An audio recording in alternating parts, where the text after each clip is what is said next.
Muy buenas noches, distinguida familia de Toque Final, transmitido como de costumbre por Antena 7 y sus diferentes plataformas digitales.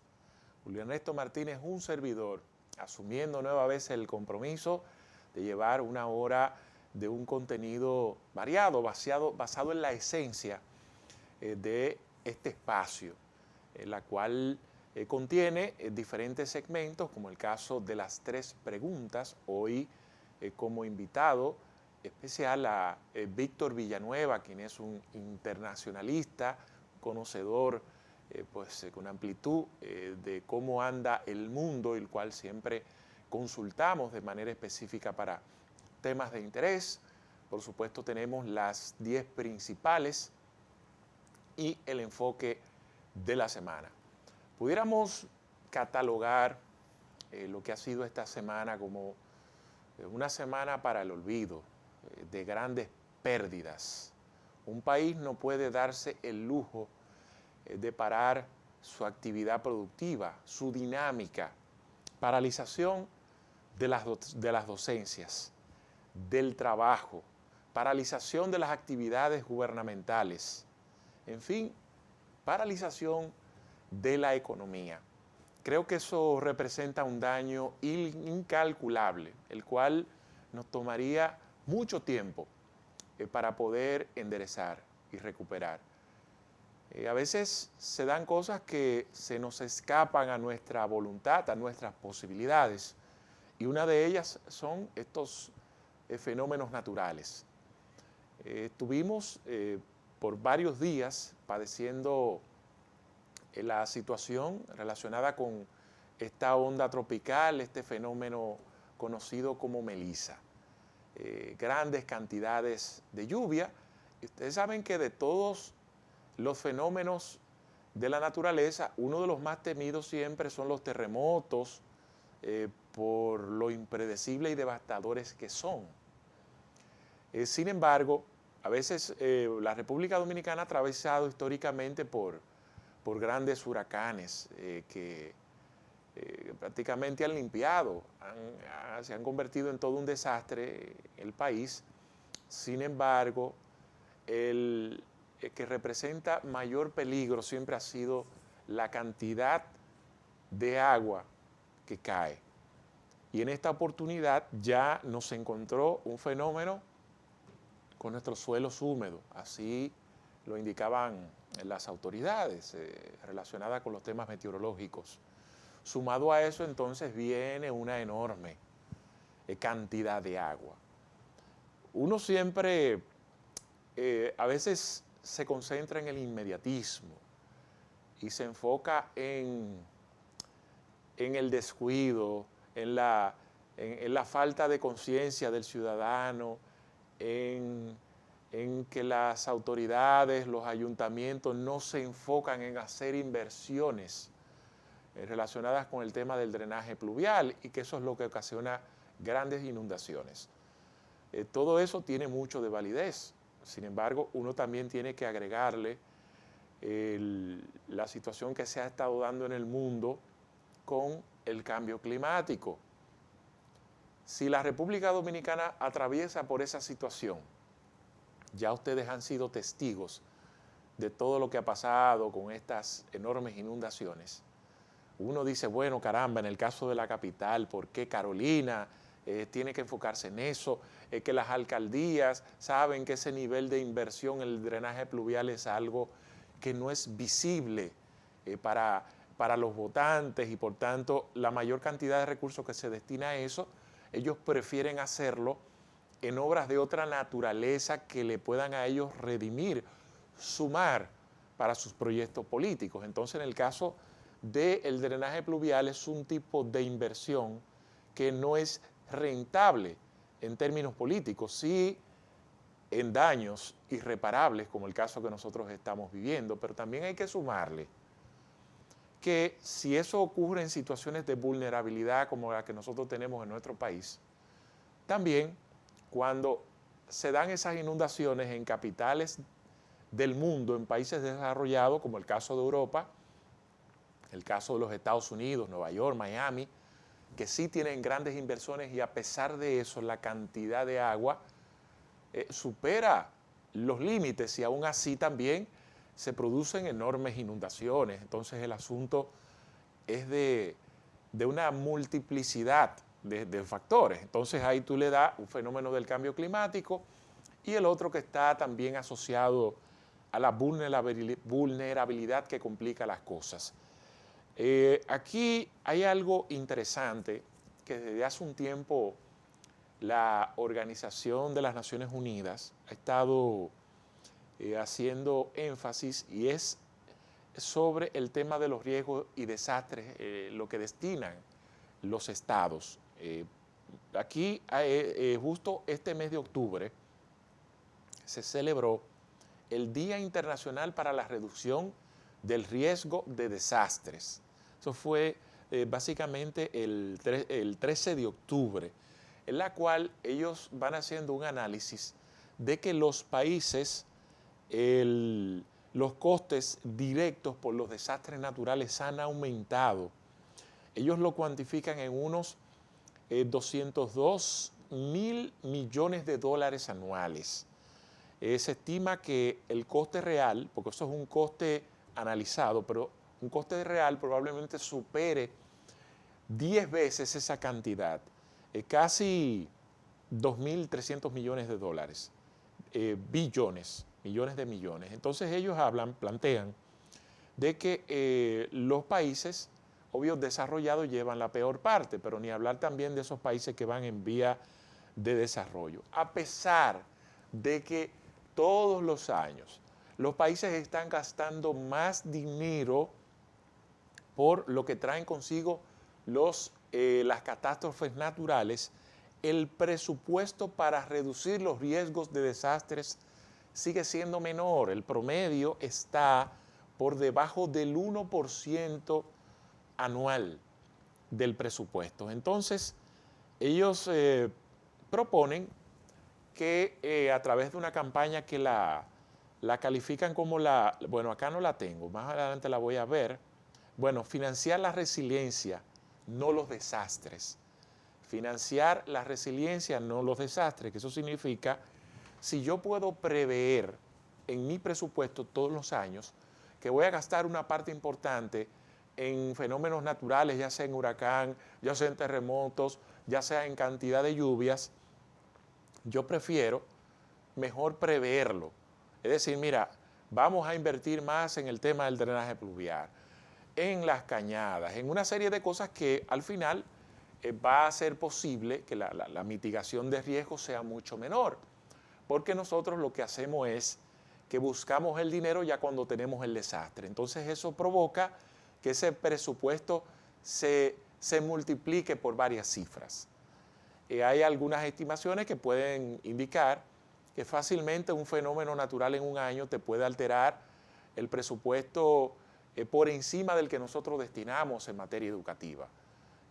Aparte de lo que tú te dejas de ganar como país, porque cuando tú paralizas una docencia, cuando tú paralizas el trabajo, eso es un dinero que deja de ingresar y de percibir. O sea, en una economía que necesita una dinámica constante sin detenerse. Entonces ahí viene esa campaña, el cual nosotros tenemos que empezarla a tomar en cuenta, porque ya en nuestra propia experiencia, nosotros hemos tenido los últimos años grandes dificultades ocasionadas por 2 días pisados de lluvia. La República Dominicana aguanta muy poco y ni hablar de este centro, de la capital, la parte de la provincia de Santo Domingo, en donde cuando tenemos horas constantes de lluvia, eso pues automáticamente se convierte en inundación. Entonces, por un tema preventivo, el Estado Dominicano tiene que hacer lo correcto, el gobierno, que es paralizar todo, literalmente todo. Porque aunque muchos nos podamos quejarnos, pero aquí no hubo un día laborable, llovió, pero no fue como para paralizar un país. Ajá. Y si hubiese ocurrido realmente el pronóstico más extremo. Entonces, por eso siempre es importante prever, y creo que al al tomar la decisión de decretar una docencia, o sea, paralizar un país, creo que fue para mí lo correcto. Hay que empezar a tomar en cuenta el significado para el presupuesto de la República Dominicana de los desastres naturales y lo que esto representa a partir de nuestra propia experiencia. Ya pues adelante estaremos ya escuchando a nuestras autoridades de manera oficial lo que significaron las pérdidas, obvio, irreparables de vida, pero también lo que eso ha significado para nuestra economía y tratar siempre de convertir las cosas en oportunidades. Estuve leyendo y no hace mucho. Saben que a mí me apasiona, me he ido por la curiosidad de la historia dominicana y bueno, muchas de las cosas que he estado estudiando tienen mucho que ver con la dictadura de Trujillo. Trujillo apenas días de llegar al poder, en el 1930, había atravesado el país por el ciclón San Zenón. El ciclón San Zenón prácticamente borró a la República Dominicana. Imagínense, en esa época, la mayoría de las casas eran de yagua, de zinc y de penca, eran irresistibles. Ya a partir de esas experiencias es que nosotros empezamos a construir en concreto, en un material más sólido, porque nosotros estamos en una zona que es muy vulnerable para el tema de los fenómenos como los huracanes y los ciclones y las constantes lluvias.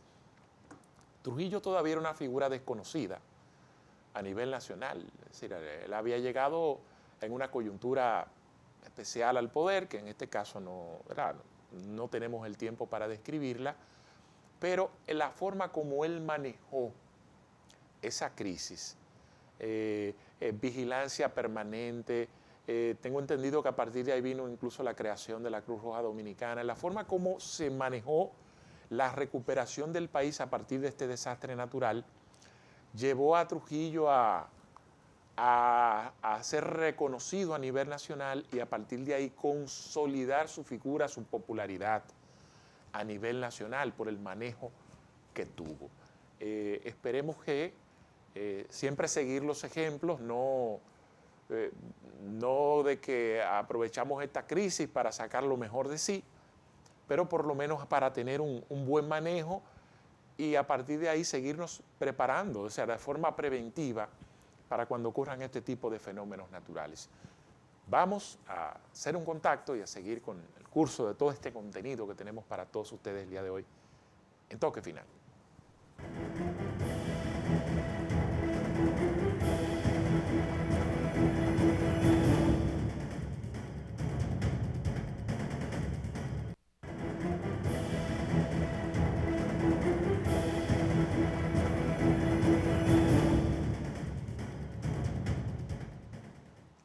Ha llegado el momento de conocer un resumen ejecutivo de los 10 principales acontecimientos nacionales e internacionales ocurridos en los últimos días, el cual describimos como las 10 principales.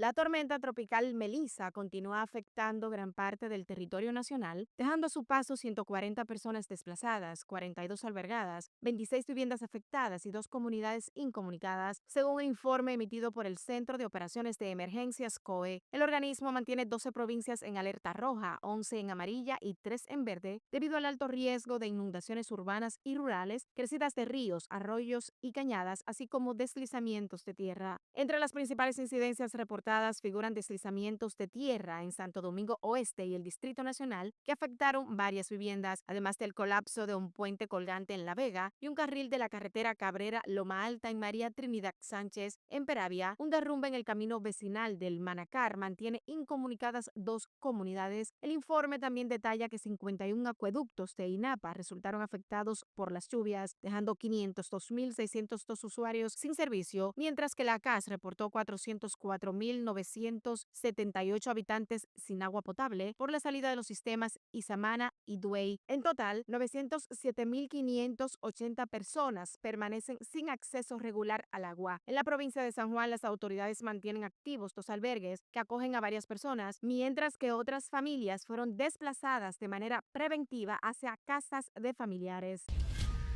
Falleció Tameidichi Encarnación Peña, el agente de seguridad que había sido herido en el tiroteo ocurrido en la sede central de la Universidad Autónoma de Santo Domingo UAS. Murió mientras recibía atenciones médicas en la Unidad de Cuidados Intensivos, UCI, el Centro Médico Dominico Cubano. Mientras tanto, Juan Manuel Méndez, el otro miembro del equipo de seguridad que resultó herido, fue operado de una mano. El tiroteo ocurrido la tarde del jueves pasado en la Universidad Autónoma de Santo Domingo fue consecuencia de un conflicto previo entre el estudiante de Derecho Alexander Jiménez Galván, de 35 años, y el personal de seguridad del recinto universitario. Según se informó, el altercado se originó la noche del miércoles pasado, cuando Jiménez Galván fue sorprendido por los miembros de la seguridad universitaria estacionado en una zona oscura y restringida del campus. Como medida preventiva, se le retuvieron los documentos personales. De acuerdo con el vocero de la UAS, el agresor, presuntamente acompañado por otra persona, llegó a la universidad y con una escopeta calibre 12 en su vehículo. Luego de recuperar sus documentos, se dirigió a otra zona del campus donde ocurrió el tiroteo. La recién designada embajadora de Estados Unidos en República Dominicana, Lea Francis Campos, llegó al país el pasado miércoles para asumir su posición. Francis Campos sostuvo una reunión con el canciller Roberto Álvarez, donde la embajadora le presentó la copia de sus cartas credenciales. Además, se comenzó a planificar la fecha para que presente las credenciales originales al presidente Luis Abinader. Francis Campos fue confirmada por el Senado de los Estados Unidos el 7 de octubre para ocupar el cargo de embajadora de los Estados Unidos en la República Dominicana, y hace poco más de una semana compartió un video del momento de su juramentación.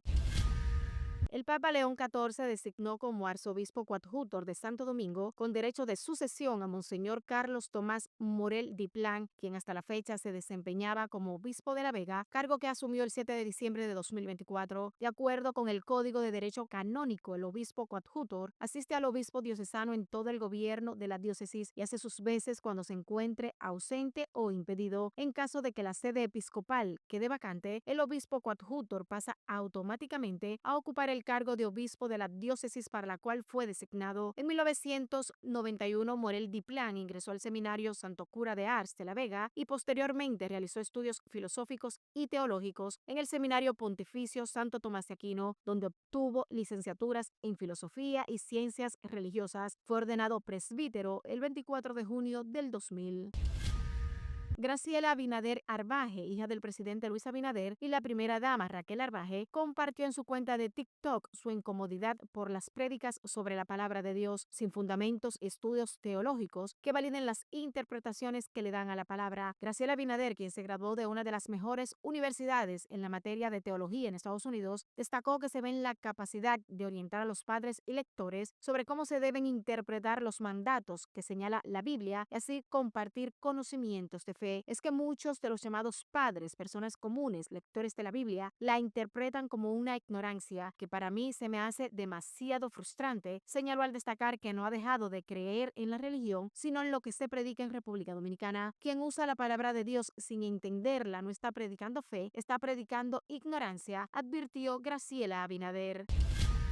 La segunda sala de la Suprema Corte de Justicia confirmó de manera definitiva las condenas impuestas a Alison de Jesús Pérez Mejía, alias Chiquito, y Wesley Vincent Carmona Corsino, alias El Dotolcito, por su participación en el homicidio del joven Joshua Omar Fernández, ocurrido la madrugada del 16 de abril del 2023, a la salida de una discoteca en el Ensanche Naco, en el Distrito Nacional. Con este fallo, la Suprema Corte de Justicia ratifica la sentencia de la Corte de Apelación del Distrito Nacional, que había condenado a Pérez Mejía a 30 años de prisión y a Carmona Corsino a 15 años, al considerar probado que ambos participaron activamente en el asalto en el que murió Fernández. Según el expediente del Ministerio Público, Joshua Omar Fernández, de 19 años, fue baleado en el parqueo del Kiss Bar en el Ensanche Naco durante un asalto cometido por 3 hombres que habían sido coordinados para despojar de pertenencias a clientes que salían del centro nocturno. El Ministerio Público sostuvo que Pérez Mejía fue quien disparó el arma que causó la muerte de Fernández, mientras Carmona Corsino facilitó el transporte y coordinó la logística del grupo. El tribunal de primera instancia dictó condenas de 30, 20 y 15 años de prisión respectivamente, que luego fueron confirmadas por la Corte de Apelación del Distrito Nacional y finalmente por la Suprema Corte de Justicia.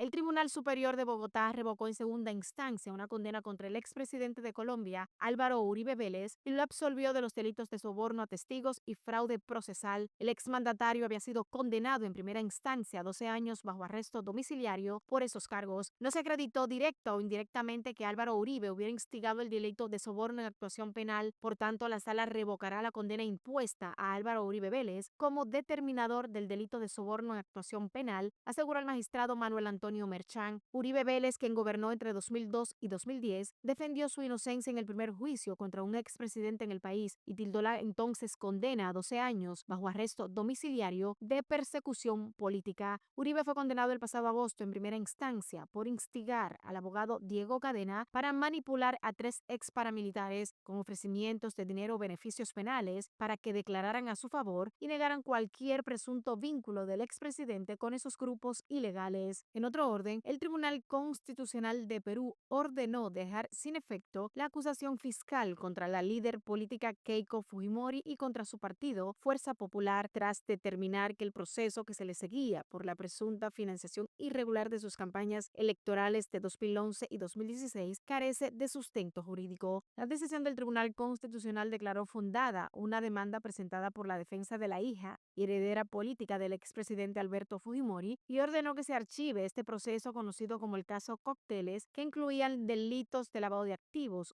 organización criminal y declaración y falsedad genérica.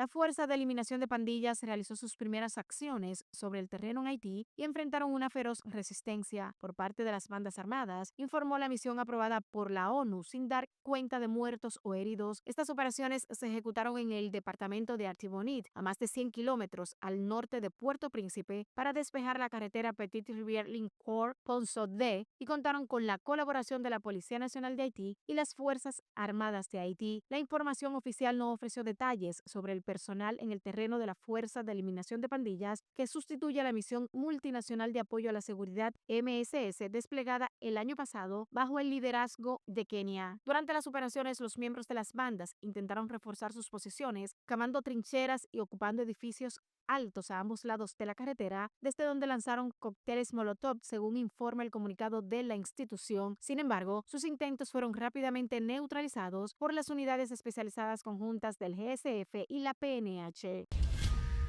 El centrista Rodrigo Paz ganó las elecciones de Bolivia y será el nuevo presidente del país a partir del 8 de noviembre. Según los resultados comunicados por el Tribunal Supremo Electoral, Paz se impuso con el 54% de los votos por encima del 45% de Jorge Tuto Quiroga en el balotaje del domingo pasado. Paz, senador de centro derecha, se enfrentó en la segunda vuelta tras la primera en agosto al expresidente conservador Jorge Tuto Quiroga en una elección que supone un cambio drástico en el país, que ha sido gobernado durante casi los últimos 20 años por la izquierda del movimiento al socialismo más, fundado por Evo Morales, y que supo contar con el respaldo de la mayoría indígena del país. Paz, que ya fue el más votado en la primera vuelta, se inclina por un enfoque más gradual, manteniendo los programas sociales para los pobres y promoviendo al mismo tiempo el crecimiento del sector privado. Paz prometió en campaña un capitalismo para todos y terminar con el Estado tranca.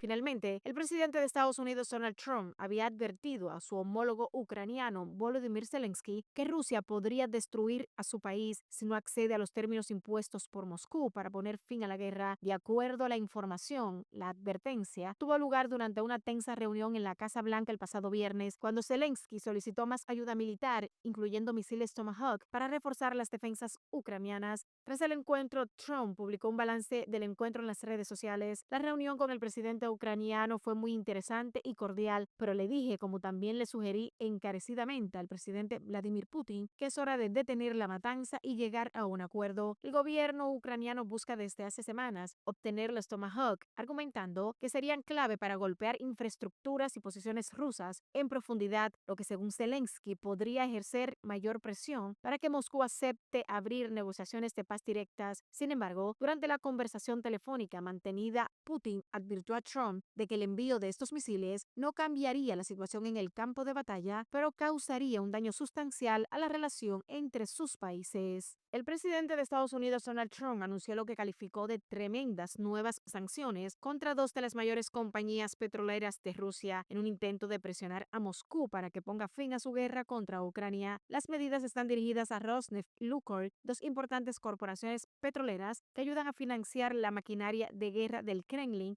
según el secretario del Tesoro de Estados Unidos, Scott Bessent. De su lado, el presidente ruso, Vladimir Putin, tachó de acto inamistoso las sanciones adoptadas por Estados Unidos contra las dos principales petroleras rusos, decisión que advirtió repercutirá en las relaciones bilaterales.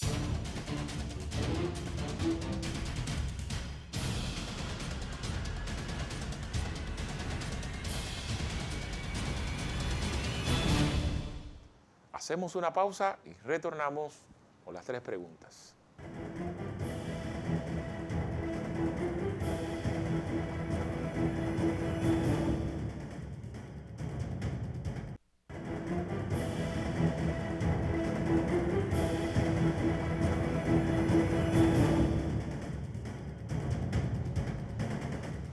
Muy bien, ¿aceptaría Ucrania y Europa las condiciones supuestamente planteadas por Donald Trump a Zelensky?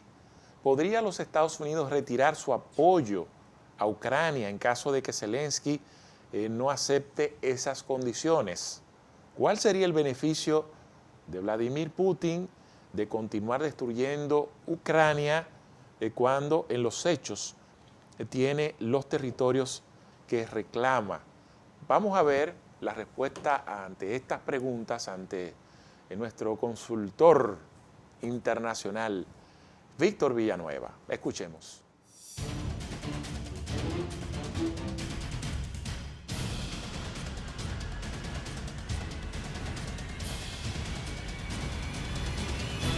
¿Aceptarían Ucrania y Europa las condiciones supuestamente planteadas por Trump a Zelensky de que entregue a Rusia la región del Donbass para evitar la destrucción de su país por parte de Rusia? La cesión de territorio solicitada, supuestamente planteado en medios de comunicación por parte de Rusia como un requisito para afianzar un acuerdo de paz definitivo entre Ucrania y Rusia, creo que no será aceptado por parte de el presidente Zelensky y de lo que es el Estado ucraniano, sobre todo con el empuje de las posturas de los países de la Unión Europea, que de ninguna manera pueden permitir que se legitime esta modalidad de control territorial, de invasión territorial, de propiciar guerras para adueñarse de terreno, sobre todo porque están de cara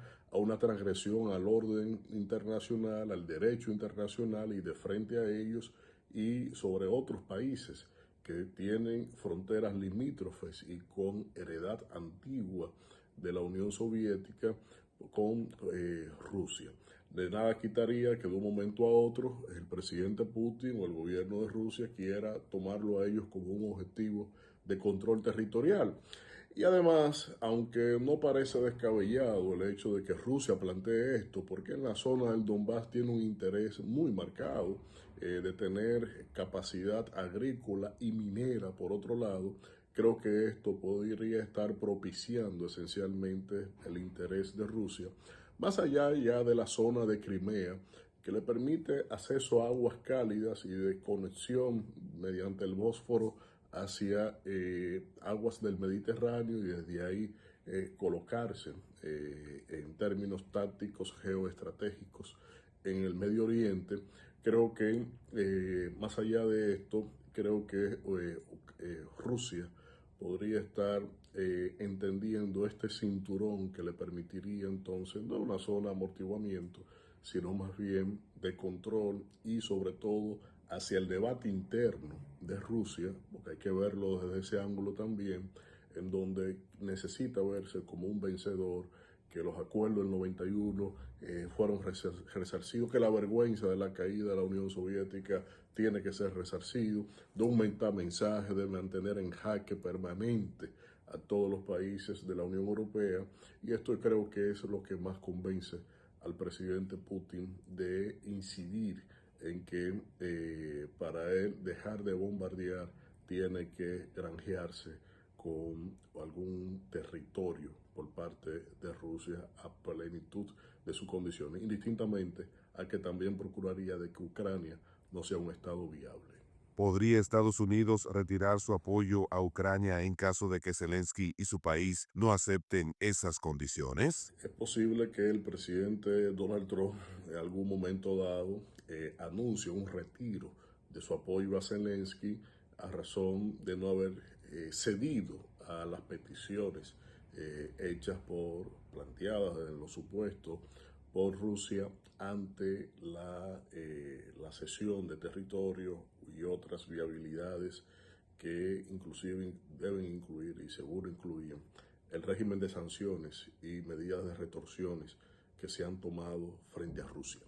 Pero el caso específico no sería primero la primera vez que que Estados Unidos le retire el apoyo a Ucrania. Ya lo hizo en el mes de marzo pasado de manera muy específica, espaciada en el tiempo, pero en este caso el presidente Trump tiene otros intereses.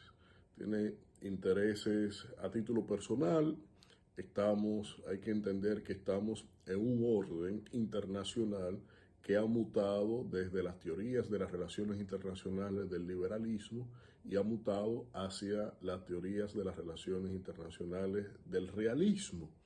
Y la diferencia esencialmente entre ambas corrientes es lo que supone una actuación en el orden internacional a título de personas, no a título de la institucionalidad, sobre todo la edificada hace 80 años mediante las Naciones Unidas, que es la teoría liberal de las relaciones internacionales, y estamos ante las teorías realistas que promueve el liderazgo puro y duro, la toma de decisiones individuales, el peso de los nombres, de las figuras. Y esto entra en una trilogía entre Putin, Xi Jinping y Donald Trump, precisamente afianzando una voluntad de predominio a título de personas con respecto a esto.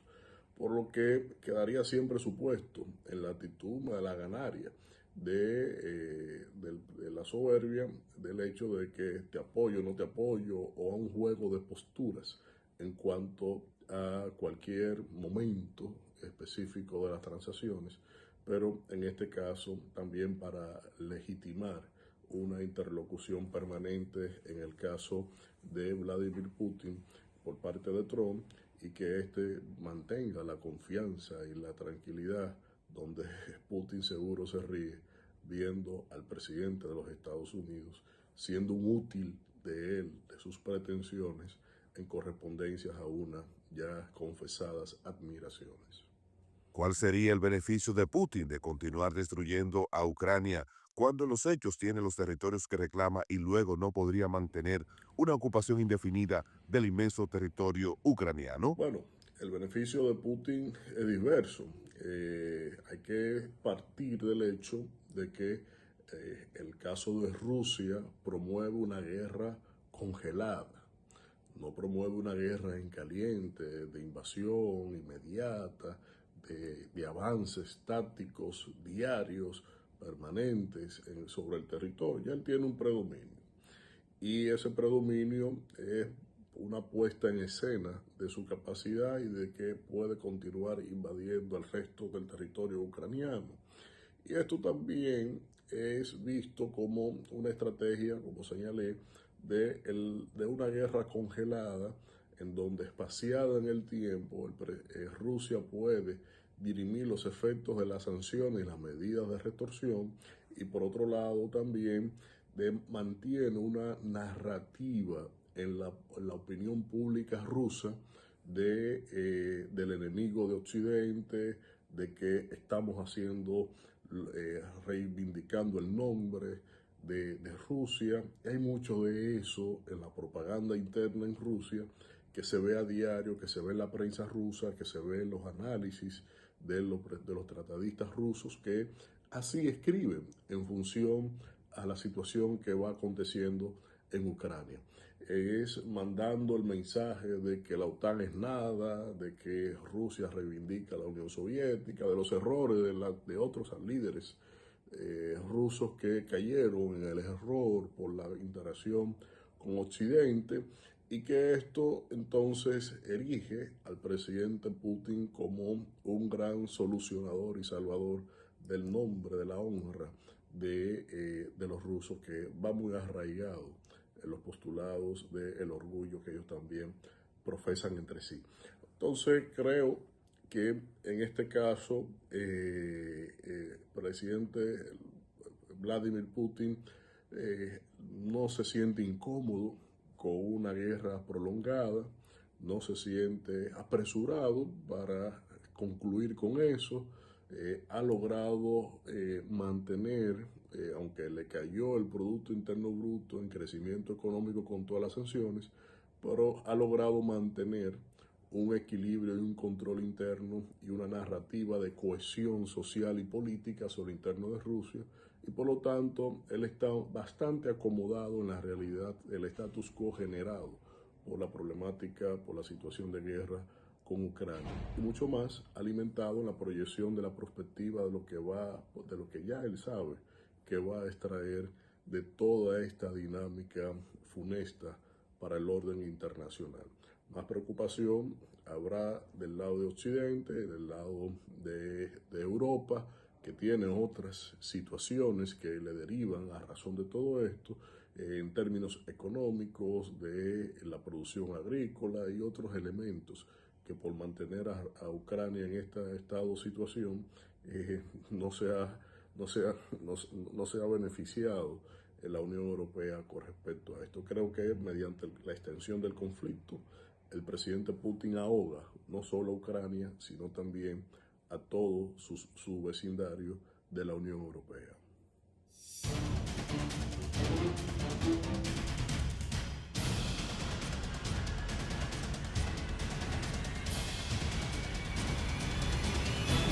Una pausa para retornar con el enfoque de la semana.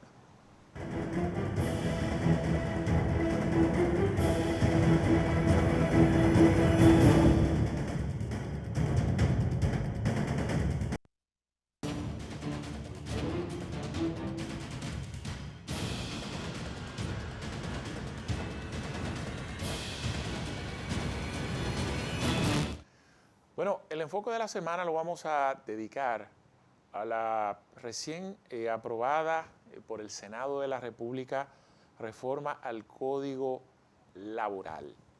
Dentro de las novedades de este proyecto es que mantiene el mismo plazo del pago de las prestaciones en un periodo de prueba de unos 3 meses. El sector empleador va a tener control de embargos abusivos, de eliminación del depósito duplo, entre otras cosas. Teniendo una conversación con el ex vicepresidente Rafael Alburquerque, pudiéramos decir que en materia laboral es una de las mejores experiencias que se puedan consultar. Entonces él no hace referencia a que se trata de una reforma a un código laboral, es más bien una actualización, una modernización de este nuevo código que ahora descansa en manos de la responsabilidad de los diputados. Si uno se va a enumerar el beneficio a los sectores, bueno, podríamos decir que en sentido general hay aspectos que benefician a los trabajadores y otros también a los empleadores, por algunas actualizaciones que se hicieron. Pero no pudiéramos decir que a profundidad estamos hablando de una verdadera reforma adecuada a los nuevos tiempos. Los sindicalistas que por su lado defienden a la clase trabajadora lo han calificado como un logro, porque dentro de las luchas que se venían tocando era tratar de eliminar o poner un punto medio, una limitación a la cesantía laboral, que son las prestaciones. y la han calificado como una de las principales conquistas de los últimos años de la clase trabajadora. Los empresarios, por su lado, como siempre, cada quien, ¿verdad?, hablando para sus propios intereses, los intereses que representa, entienden que una de las limitaciones que están teniendo las empresas está asociada al tema de las prestaciones laborales, tomando en cuenta que nosotros tenemos una economía el cual más del 95% de las empresas son empresas medianas, micro y pequeñas, o sea, son empresas que su capital no es extraordinario, son empresas que apenas subsisten mes tras mes y muchas veces por un conflicto laboral se paraliza su actividad, incluso pueden llegar hasta la quiebra. Las grandes empresas no tendrían nunca ese inconveniente que tienen la mayoría, aparte ya de la enorme carga impositiva que esto representa. Aquí se da una lucha, el cual para mí no hace mucho sentido siempre, cada vez que se habla de este tema, porque se visualiza como que se trata, el problema de la República Dominicana es una lucha entre el que trabaja, que entiende que gana poco, que lo explotan, y el empresario, que lo ven como el hombre explotador, como aquel que va de impuestos, y aquel que no quiere pagar y se lo quiere llevar todo a su bolsillo. Creo que eso es una lucha que no hace sentido en estos tiempos y puede que ocurra, pero no es en la mayoría de las empresas de este país. No podemos tomar a veces varios ejemplos como para llevarlo a un tema de la generalización. Y además, el núcleo, la raíz del problema, no está en una lucha entre el empresario y el trabajador. La verdadera lucha de este país se llama informalidad. Que una mitad de la actividad productiva nuestra no está registrada, está por debajo del radar, por debajo de la informalidad. Entonces, tú, para poder ser visible, para poder generar impuestos, para poder tener una pensión y todo por demás, tú tienes que estar obligatoriamente dentro de la formalidad para ser visible incluso para el tema de los impuestos. Y en la medida en que se le hace difícil a una empresa formalizar un empleo, eso representa pérdidas, eso representa atraso para un país. Mientras más difícil se la pone a las empresas, menos productivo va a ser un país. De la empresa dependen muchas cosas. O sea, aparte del que la sataniza, miren, el lobo, como decía Churchill, muchas la ven como el explotador, como el lobo feroz, pero otros también lo ven como la vaca que hay que ordeñar, como la vaca que hay que ordeñar, lo ve el Estado Dominicano y más adelante lo voy a explicar. Y el otro como el motor que le da vida al vehículo. Y es así, es decir, de la empresa dependen muchas cosas. Sin empresas no hay productividad, no hay seguridad social, no hay pago de ITEVIS, no hay pago de nómina. Hay que siempre tomar a veces la creatividad del emprendedor. Y en el caso de la vaca que hay que ordeñar, me refiero al gobierno dominicano. O sea, el gobierno para poder sustentarse depende de lo que se produce en las empresas. Por eso siempre, entonces, para que eso sea visible, necesita hacerlo desde la formalidad. El gobierno no produce riqueza la produce las empresas pequeñas de este país. Entonces el gobierno lo que hace es que la utiliza y ha de compensarla, es decir, tiene que redistribuirla, tiene que tratar de lograr un equilibrio, tiene que impulsar la economía de un país. Y muchos de los cuestionamientos que tiene en estos momentos es que gran parte de esa riqueza la está destinando a gasto corriente y entonces se está descuidando con la inversión, se está descuidando de seguir fomentando la actividad productiva para que eso a su vez se traduzca en un mayor bienestar. Dejemos de ver una lucha entre pobres y ricos, entre oprimidos, porque eso no hace sentido. Aquí el principal problema de este país es que nosotros debemos incentivar que las empresas se motiven a hacer de sus empleos más formales. Entonces, si esas cosas no se dan a través de la reforma de un código, si el código no impulsa, no tiene sentido, es decir, no está basado en impulsar la economía de un país, eso se vaya a pique. Si se va de que inclinado a favor de los empresarios, tampoco hace sentido. Igual también, si lo hace pensando en favorecer exclusivamente a la clase trabajadora, vamos a terminar en lo mismo, porque si un país no produce riqueza, no hace sentido. Y el dinero, es decir, lo que tiene parado a un país son esas actividades productivas, ese salón de belleza, ese colmado, son esas empresas que van generando impuestos e impulsando el progreso de un país. No sé si ya el tiempo se nos ha limitado para tratar otro tema breve, pero ya sería en otra oportunidad, que está relacionado con, digamos, algo que siempre le gusta a la gente y sobre todo cuando un gobierno ya se considera en un tiempo que es prudente hacer comparaciones. De hecho, ya se están haciendo las comparaciones, ya sea comparaciones con el pasado, consigo mismo. Es una gestión que va camino a 6 años de manera consecutiva y es motivo ya para evaluarla en ciertas áreas. Hoy, por ejemplo, pudiéramos considerar cuáles pueden considerarse los peores o mejor valorados funcionarios asociados a la construcción. Si nos vamos directamente a los ministerios, ahora está de moda de que muchas instituciones construyen, aunque no es su esencia, no es su naturaleza, pero muchas construyen. Les voy a hacer por lo menos en 3. Mira, Ministerio de la Vivienda, obvio, Ministerio de Obras Públicas, Ministerio de Turismo, que mucha gente cree que nada más está enfocado en el tema de la llegada de turistas, de todo, de fomentar. Es una institución que construye. Y si ha de evaluar cuáles son las situaciones que están ocurriendo en materia de obras públicas, podríamos decir que es una institución que está más lenta que la llegada de Jesucristo a la tierra, el regreso de Jesucristo a la tierra. Más lento que un suero de miel de abeja. No por un tema de recursos, sino por un tema de falta de planificación, de pocas gestiones y agilizaciones de las obras.